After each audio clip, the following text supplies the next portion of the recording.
सती में और पार्वती में एक अंतर भारी है। सती माँ धनवान है और पार्वती मैया गुणवान है।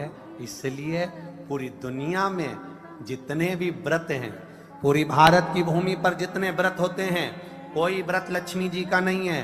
भारत की भूमि पर कोई व्रत सरस्वती मैया का नहीं है। भारत की भूमि पर कोई व्रत इंद्राणी का नहीं है। भारत की भूमि पर कोई व्रत किसी देवी का नहीं है। जितना भारत की भूमि पर एक व्रत भारी है वो है माता पार्वती जी का। तीज का व्रत करोगे तो पार्वती जी का है, चतुर्थी का व्रत करोगे तो पार्वती जी का है, छठ का व्रत करोगे तो पार्वती जी का है। आप जितने व्रत देवी जी का करोगे नवरात्र में तो पार्वती जी का है। भारत की भूमि पर जितने व्रत हुए नारियों के, छोटी तीज, बड़ी तीज, हरतालिका तीज, करवा चौथ, जितने चतुर्थी के व्रत, जितने तीज के व्रत, जितने छठ के व्रत, जितने भारत की भूमि पर हुए, ये सब माता पार्वती जी के हैं। पार्वती के क्यों हैं?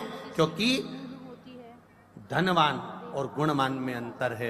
माँ पार्वती गुणवान है, इसलिए माताएं उनके व्रत कर कर अपने अंदर भी वो गुण उत्पन्न करना चाहती हैं कि हम भी ऐसा तप करें, हम भी ऐसी साधना करें। हे माता पार्वती, जैसे आपका अखंड सौभाग्य है, हे माँ जगत जननी, हमारा भी मांग में अखंड सौभाग्य रहे। जैसे आपके चूड़े अमर हैं, हे माँ हमारे हाथ में भी चूड़े अमर हो। हे माँ जैसे आपके भाल की बिंदी अमर है, माँ मेरे भाल की बिंदी भी अमर हो। हे माँ जैसे आपके नैनों का सुरमा, बालों का गजरा अमर है, हे माता पार्वती हमारे भी नैनों का सुरमा और बालों का गजरा अमर कर देना। बस इतनी सी कृपा नारी माता पार्वती से मांगा करती है, माँ पार्वती से चाहती है। सूचक वस्तुओं का जो दान करता है वो जीवन में कभी विधवा नहीं होता। महाराज वो 8 वस्तुएं बताई हैं। पहला कुमकुम, दूसरा पुष्प, चाहे लाल हो चाहे सफेद हो चाहे पीला हो, पुष्प कोई भी। तीसरे नंबर पर है चंदन, चौथे नंबर पर है तांबुल, 5वें नंबर पर है काजल,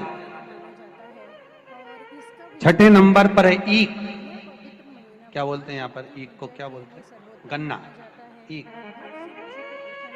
7वें नंबर पर है लौंग, खाने वाली जो लौंग होती है, लौंग। और 7वें नंबर पर है, 8वें नंबर पर है जीरा।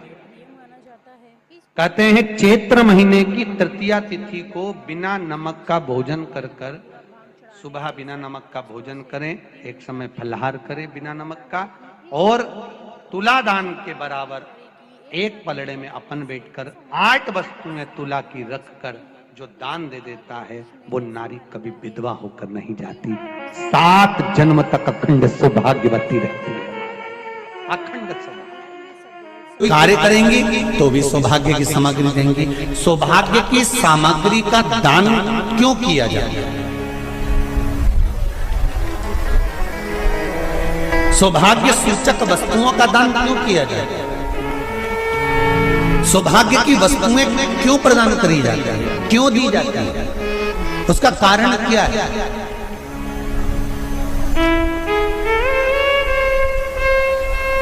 क्यों देते हैं? महाराज भारत की भूमि की सौभाग्यवती माताओं का एक मन की अभिलाषा रहती है, भारत की भूमि की माताओं की एक अभिलाषा रहती है कि जब उसके प्राण छूटे तो अखंड सौभाग्य धारण करके पति के कंधे पर और पुत्र के कंधे पर शमशान पर।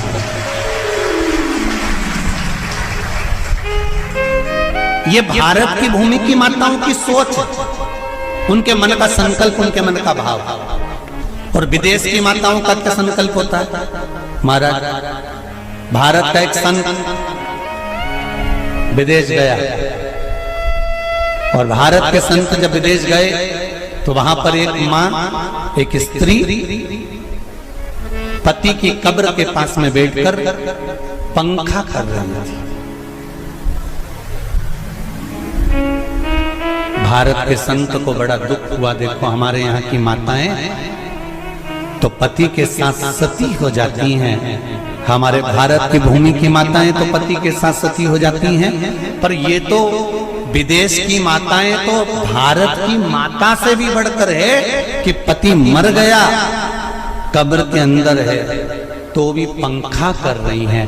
ये तो इनसे भी बड़ी है, भारत की माता से भी बड़ी ये विदेश की माता।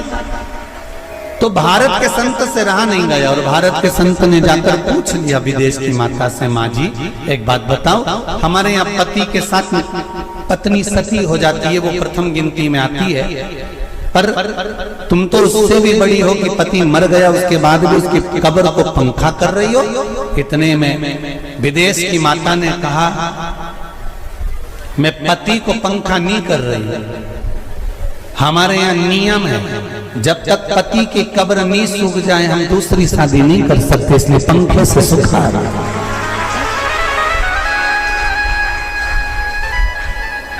इसलिए पंखे से सुखा रही नहीं।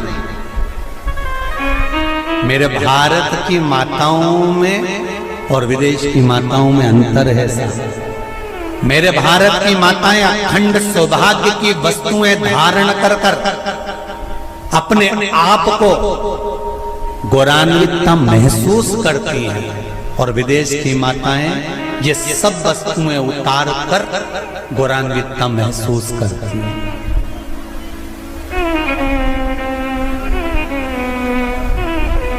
क्यों देते हैं चूड़ी का दान, क्यों देते हैं बिंदी का दान, क्यों देते हैं अखंड सौभाग्य का दान?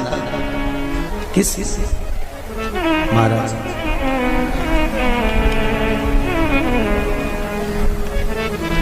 मेरे हाथों में भर भर के चूड़ी रहे,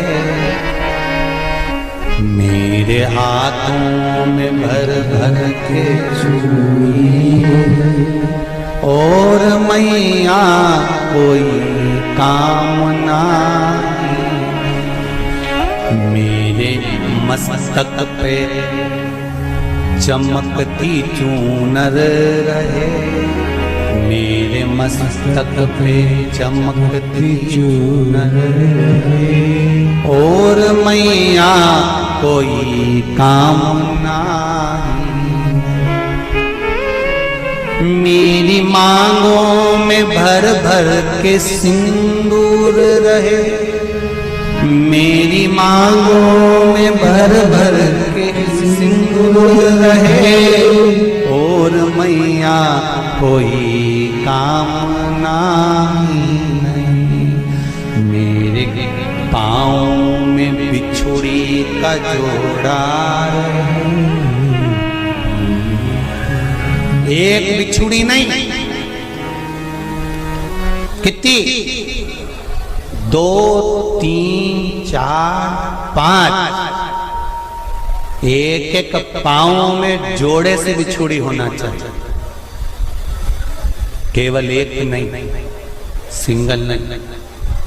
वो तो आजकल का फैशन हो गया महाराज, जो केवल एक बिछुड़ी धारण कर लो उसी में फैशन दिखे।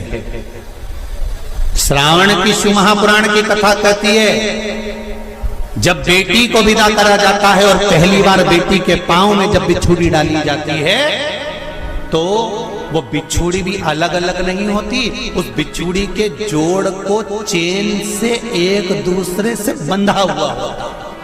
बोला सही है कि गलत?